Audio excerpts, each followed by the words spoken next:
Emoni Bates might be going to Michigan. And there are people who feel a bunch of different ways about this. So I'd like to go to my personal friend, expert, Carter Elliott, who is both very familiar with Emoni Bates and also despises Michigan, for his commentary on what he hopes happens with Emoni Bates. I don't know if despise is the word I would use, G. I actually said some pretty kind words about Emoni and what he could be at Michigan and Amani's next step. I have a lot of feelings that we're going to get into, but this is what I want to state before I say anything. I would literally drive anywhere in the country right now by car, a car that's not even mine. I don't even care if I'm familiar with it. And I would pick up Emoni Bates and I would bring him to East Lansing in a heartbeat, and I would not think twice about it. And I totally disagree with anybody who thinks that is acting like this kid is just a complete, just like he's finished. He's not. He is a year removed from being a top 5 player in his class in high school. And even if it's overblown or there was a lot of hype, like there was still production there. This kid still has skills. There's still a good player there, I believe. I believe there's still an NBA player in Emoni Bates. I truly still believe that it's there somewhere. It's just decision-making, camp around him that's just been absolutely god-awful up to this point, as worse as it can get. And his next step's going to be big for him. But I don't know why we're acting like this guy's just untouched, like no one wants him, like he can't play basketball. That part irks me. First of all, I applaud you for everything you just said. Spot on. You and I, but mostly you, are an advocate for almost all players, especially like highly touted players out of high school. Like you follow that scene extremely closely. You are very well educated on who all these players are coming out of high school, who's high potential, who's not. Like when you dial in on somebody as like, this kid's going to be a great future pro, 99% of the time since I've known you, you've been correct in that. And yeah, the Emoni stuff has totally flipped in a very, very overly negative way, which a lot of it's fair. We can talk about that too. But back to my original comment though. So I said you despise Michigan, not despise Emoni. That's on brand, right? Oh yeah, of course. Yeah, okay, maize and blue is stupid colors. I just wanted to make sure there. Yeah, you're familiar with Emoni and you despise Michigan. Okay, we're on the same page. I do love Michigan admissions, though. That's for another topic. Damn it. God, you really had to hit me with that right now. Look, I'm sorry. Michigan as a program would rather win study hall than they would win national championships in college basketball. And that's disgusting behavior. That's gross. Integrity. Spare me the leaders and the best bullshit.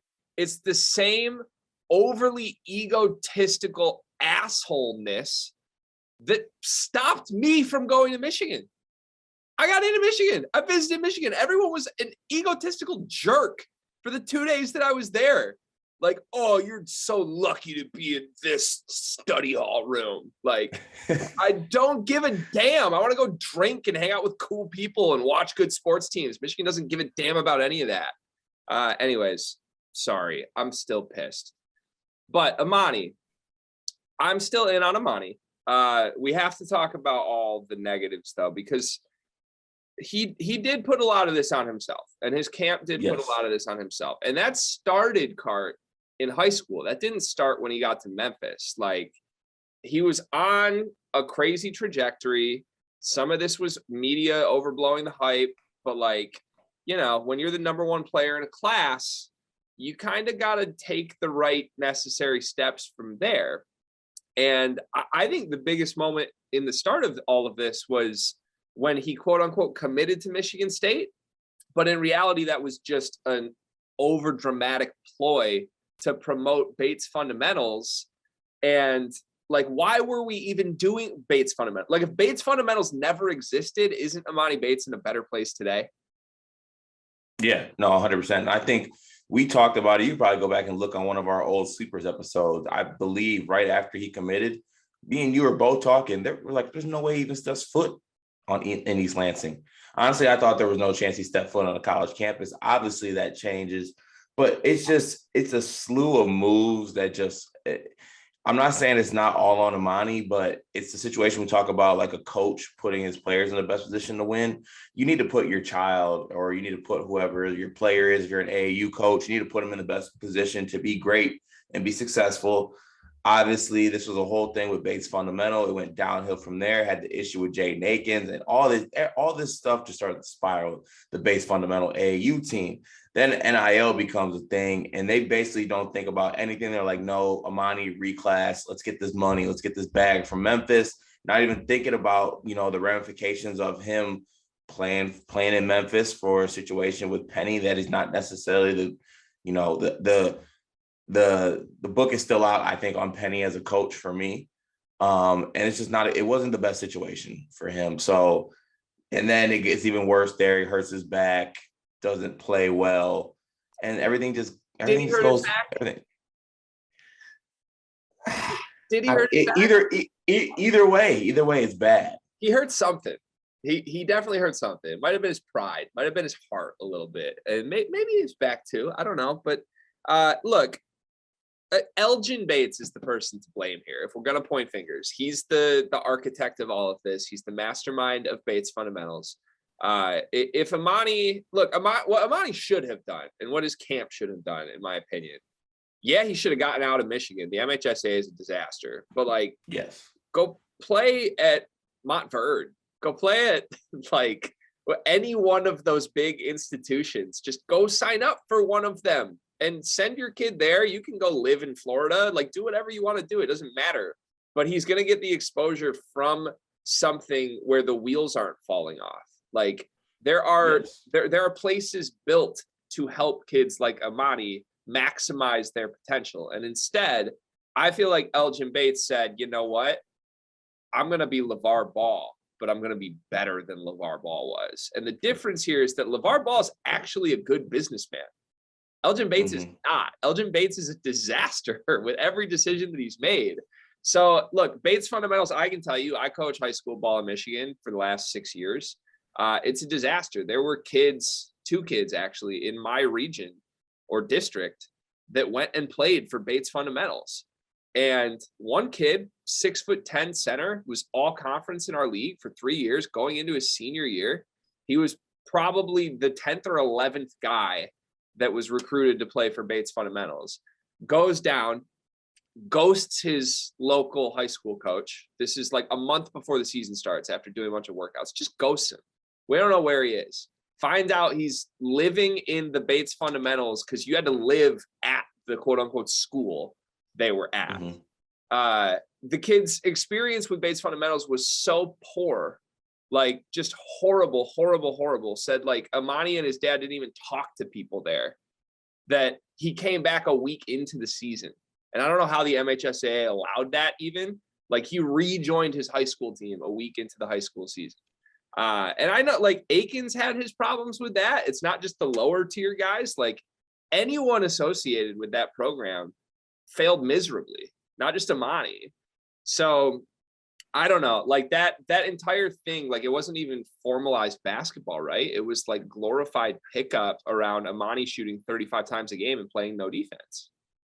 Yeah, instead of going to a prep school where, like you said, you're put in a great position to succeed. It's not just, this is my thing with the MHSAA. Even if they change the rules or they can play anywhere, they're still going to be behind these prep schools because literally places like IMG, Montverde, Sunrise Christian, Arizona Compass is a big one now. It's not just the basketball that's great. They're around great coaches. These coaches are coaching at these prep schools for an extremely long time. They have the facility, they have the resources. So it's not just basketball. They're being put in a great position to be coached extremely well and be prepared for the next level. And you just don't get that at a public school or, even at some private schools in Michigan. So let's say Emoni did go to a Sunrise Christian. That would have been really, really good for him. Get away from here, go to a prep school, be coached by someone that's not your dad. It would have been great. He might have got sent home, but, it at least he would have tried that. The whole situation is just bad. I hate watching it because it's like, it's you knew the worst was gonna happen when it was announced that it was a thing, and it did. So, and then you knew the worst was going to happen when they announced the next thing, which was he was going to go to Memphis and play for Penny Hardaway. And I remember I knew it was going to be bad. You and I talked ourselves into it being okay, though. Like, I remember our instant reaction was, this is horrible. And then like a week and a half later, we were like, well, wait a second. Like, zero structure might be the best structure for Emoni. We could not have been more wrong. I think Penny's big mistake here, though, was not getting Emoni Bates or not trying to work him in. Like, Emoni Bates ended up playing in the NCAA tournament. I remember he hit a big three in that Gonzaga game with like 8 minutes left. The mistake made by Penny was doing all this PR preseason, calling it Emoni Bates' team. Emoni Bates is going to play point guard. Emoni Bates is going to run the show. Emoni Bates is our star. When they had the NIT champs returning a bunch of guys who were pretty good college basketball players and also who had their own ego/character issues. Like, Landers Nolley is pretty renowned for being a toxic locker room guy. And when you crown Emoni Bates and say Emoni Bates is going to be our point guard, Landers Nolley is not going to like that. And neither are Landers Nolley's friends, who he seems to actually somehow get along with at Memphis. Like, that just set up the most toxic roster ever. And that's 100% on Penny. He just set that team up to hate each other. Yeah. And that's what I'm saying. He set Emoni up to fail. Like, if you just bring him into that NIT championship team and just like let it play, and it looks even worse because once Emoni goes out, quote unquote, Memphis basically does what they should have been doing from the start of the year and starts playing really well and gets into the tournament. And the narrative is that, basically he stopped playing Emoni.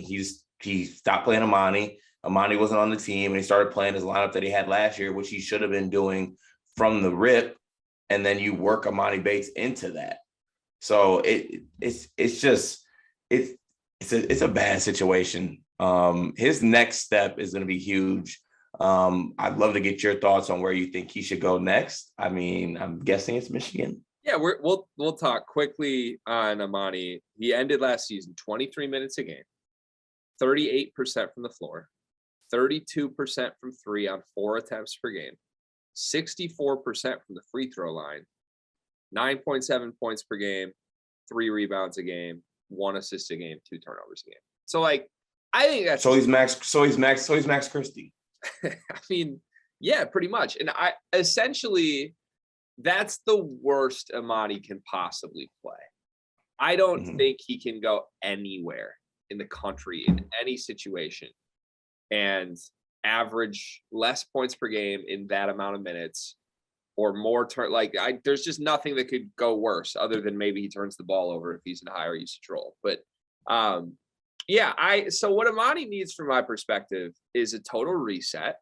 And I think his camp knows that. Like, I could be wrong. This could be kept under wraps. I'd be pretty shocked if it was kept under wraps, though. The Blue Bloods aren't after Emoni.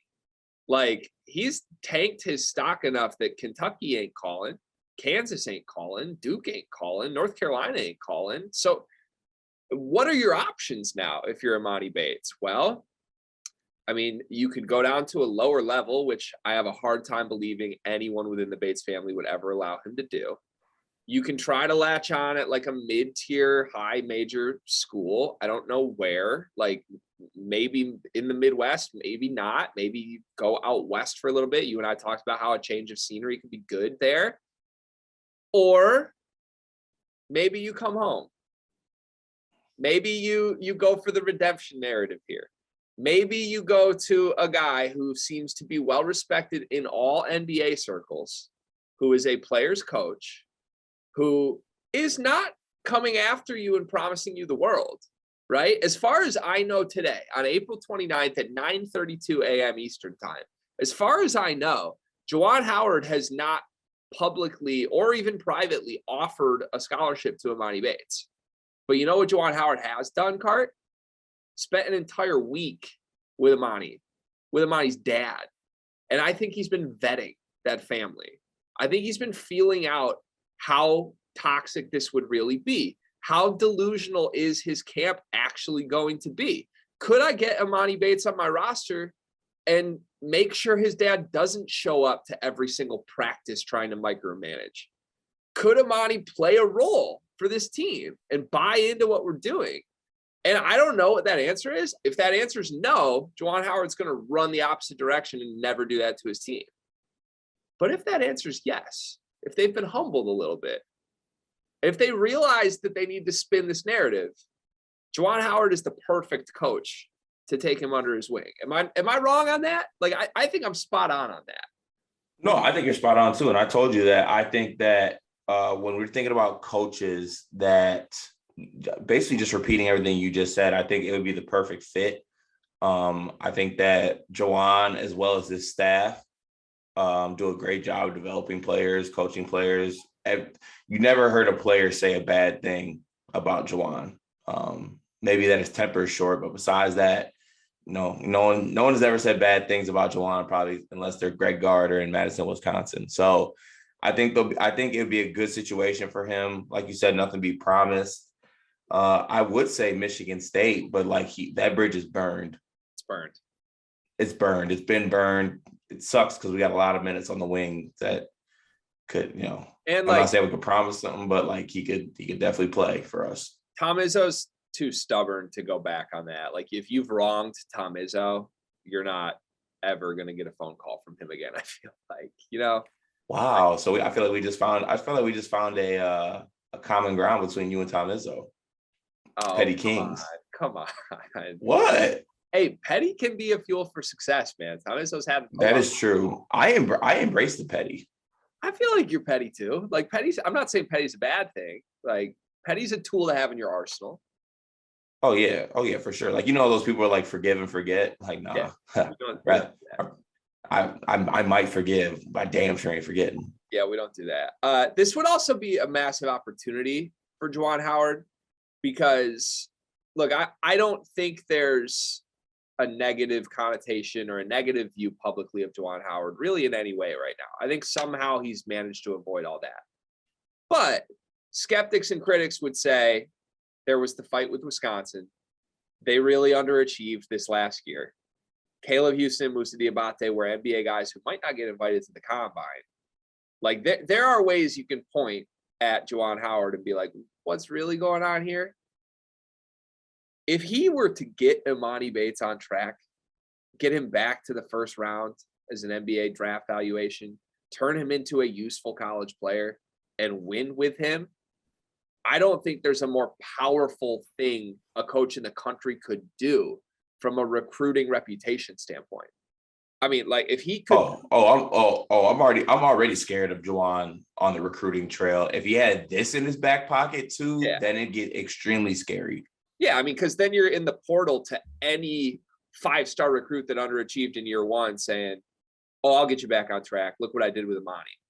Then you're in to the recruits, to the top 5 players in the country saying, well, Emoni was a next generational talent. He was wasted until I got him. Like, and I'm with you. Like, there's a player in there. I told this story in the Michigan forums this week, but you've heard me say this before. Emoni Bates is responsible for one of the 2 most impressive things I've ever seen on a college basketball or just a basketball floor. Like, Cassius Winston senior night, Michigan State, hung around after the game. I'm walking through the hallways out a back door, basically, and the practice gym was in the hallway I was walking through. I see there's a little bit of a commotion in there. Like, what's going on? Walk in. There's like 5 kids rebounding for Emoni, who is at half court. There's like 30 people in the corner, bunch of high school kids videotaping, and some adults just standing there like wide-eyed. I'm like, what is going on? Stood in the doorway for 2.5 minutes. He shot nearly 50 shots, catch and shoot, standstill jumpers from a half step inside half court. I'm talking on the logo. And he missed 1 shot out of probably 47 attempts in the 2.5 minutes I watched. 45 of the shots, nothing but net. Like, the purest makes I've ever. Like, the only thing I can compare it to is watching Steph Curry in warmups. And this is when he was a junior in high school. Like, is a player that is a monster in there. And I don't know if that's going to be unlocked at the college level. I've compared him to Michael Porter Jr. a little bit. Like, I think if he just straight up shut down his entire season and went to the NBA draft, I think he'd probably be a fringe lottery pick. And who knows if he ever plays consistent minutes, because there's a lot of weird shit going on with both guys. But like, the kid's talented as hell. He's 6'11", and he's one of the best shooters in the country.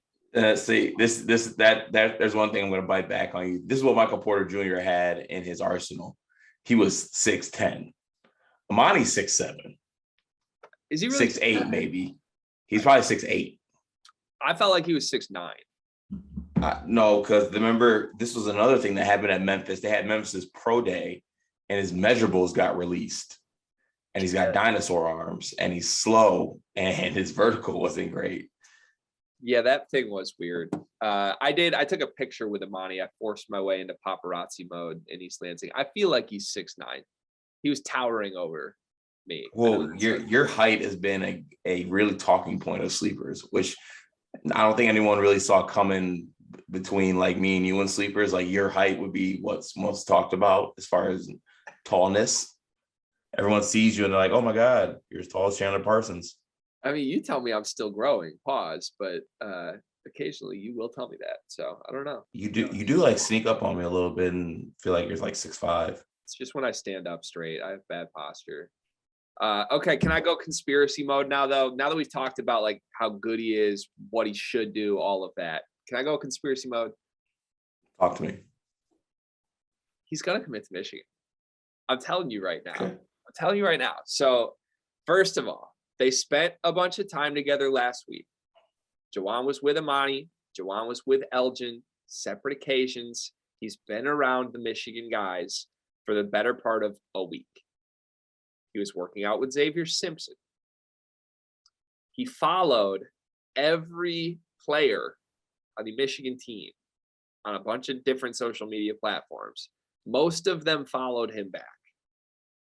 Doug McDaniel, 4-star point guard, incoming recruit for Michigan. The moment Emoni hit the portal, like, apparently they have a pre-existing relationship, put a bunch of stuff on his story like eyeball emojis. Doug McDaniel tweets at Tipton Edits yesterday and says, they ain't going to believe this next one. I may just have Tipton Edits' personal phone number.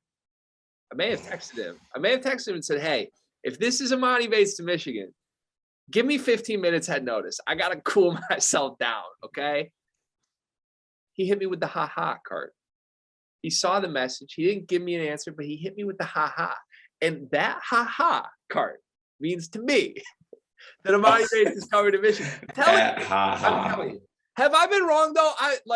I know there's quote-unquote insiders. I know there's insiders that tell me they know everything in the Michigan program. They told me Terrence Shannon was committed to Michigan. How's that going? I saw Terrence Shannon immediately tweet a cap emoji and knew he wasn't coming to Michigan. Like, just use a little context clues here, folks.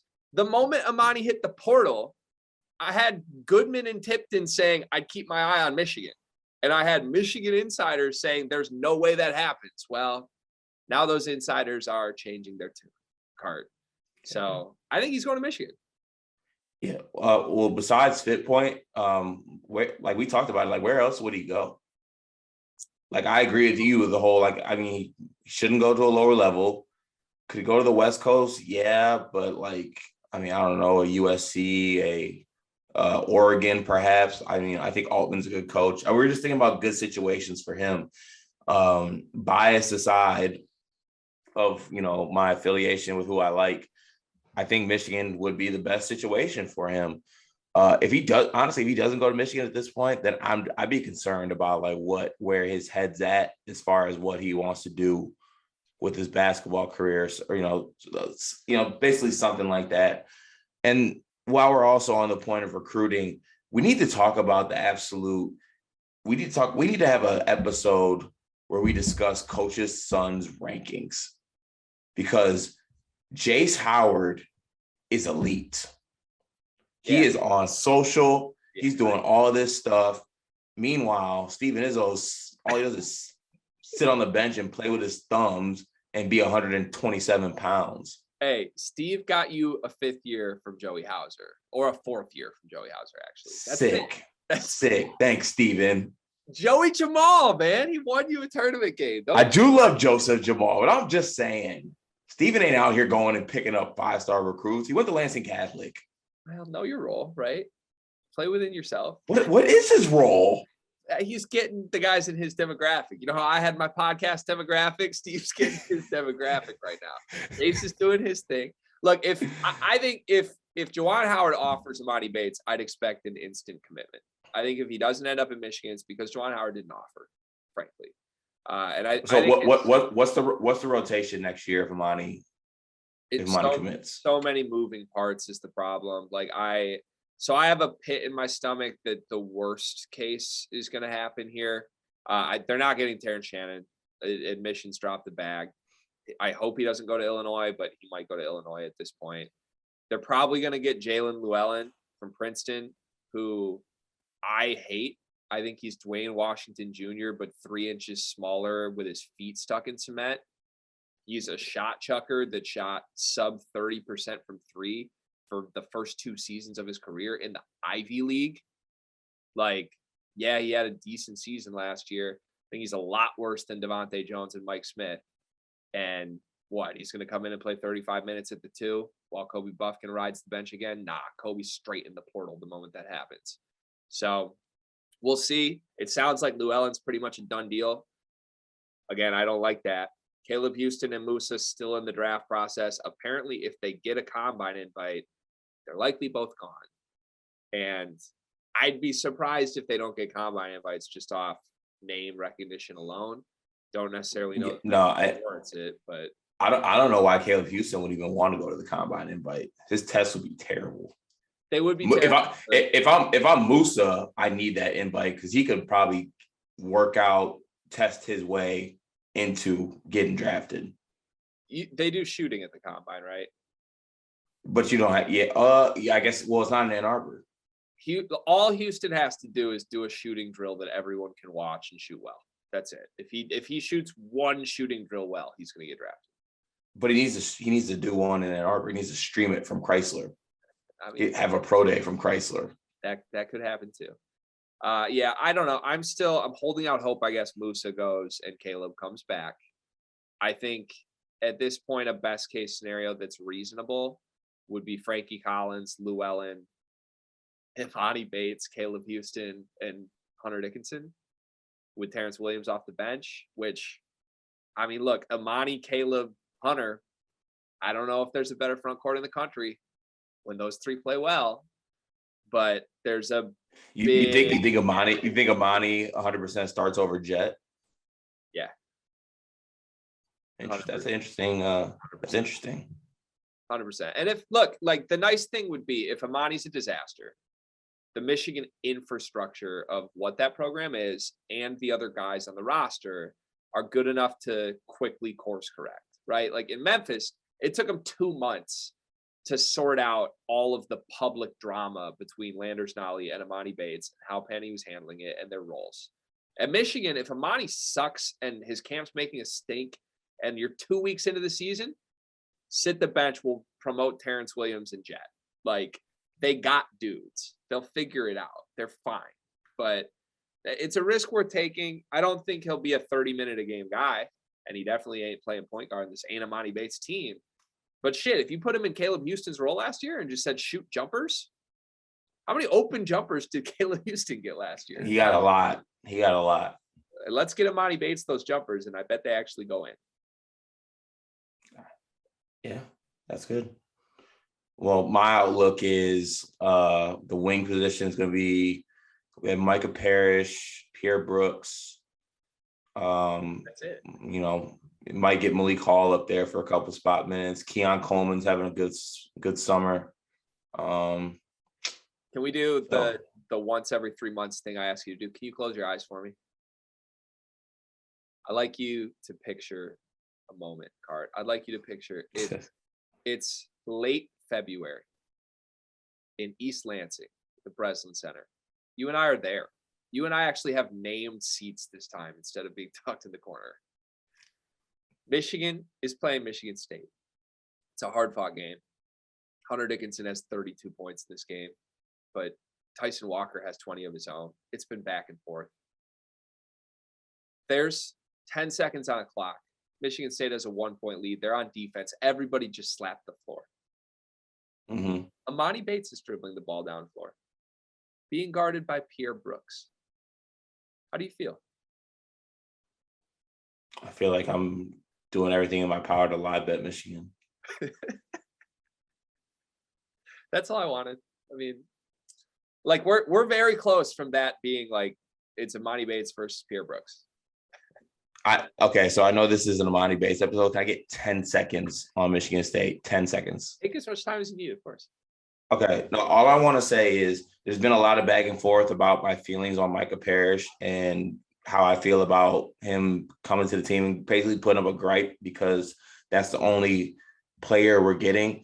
This is my thing. Like, if Micah Parrish is the guy you're getting, if that's the guy, because right now we're singular, one singular guy is who we're after. If that's it, then no Michigan State fan should be happy. Like, we're looking for, if you want to talk about how Micah Parrish can be a piece, how he's a piece to the puzzle. Okay, but you know something you can't do? If you have a 500-word puzzle, but you only have 492 pieces, doesn't matter how you put them shits together, the puzzle is going to be unfinished because you don't have enough pieces. That's what we don't have right now. Michigan State doesn't have enough pieces. So if we're getting Micah Parrish and something, then I'll be okay with that. Like, I'm okay with Micah Parrish being the 8th, 9th guy on my team. Maybe. That's thinking positively. Let's not act like this guy was a world beater at Oakland. And don't tell me about the game he had against Michigan State. I saw the game. Want to also had good games against Michigan State? Fucking everybody. Okay? Like, that's not a hard thing. Ryan Young earned him a Duke scholarship from his performance. Why are we going after Ryan Young? Why? I don't know. You know my thoughts. I think you summarized that well. I like the puzzle metaphor a lot. That's what it is. Like, and people tell me, like, oh, why are you so stressed out? Oh, do you want to go get a 2010 guy in the portal? No, it doesn't. It's stupid. It pisses me off. Yeah, I feel like there's a lot of mental gymnastics happening from big Michigan State basketball fans. Like, I think State fans, for the most part, can talk themselves into anything to believe you're in a good spot. Like, when in reality, okay, but if you are telling yourself, and it's okay if you're, because sometimes I tell myself to cope, but when you're having that truthful moment and someone asks you how you really feel and you put all things aside, if you are willing to look me in my eyes and say that you want Micah Parrish over Emoni Bates, that's fine. I really don't want to associate with you, because if that's your decision-making process, then something else is wrong later down the line where you're not going to make a decision that's going to affect my life, because that's terrible. And that's facts. Oh, if the bridges were not burned and the door was open and I get a pick of who I want in the transfer portal, like, I'm taking Emoni and I'm not really double thinking about it either. Well, that's one of the things or take them both. Or take them both. You can have more than one. The transfer portal is a buffet. It's Golden Corral. Go for seconds. But Emoni would never come back to Michigan State at this point, so they can't think. I know. But it's the funny thing here to me has been seeing people be like, haha, I hope Emoni goes to Michigan. Oh my God, that would be such a disaster. Like, here's the difference. If Emoni Bates commits to Michigan, he's going to be one of 4 top 40 recruit wings on the roster.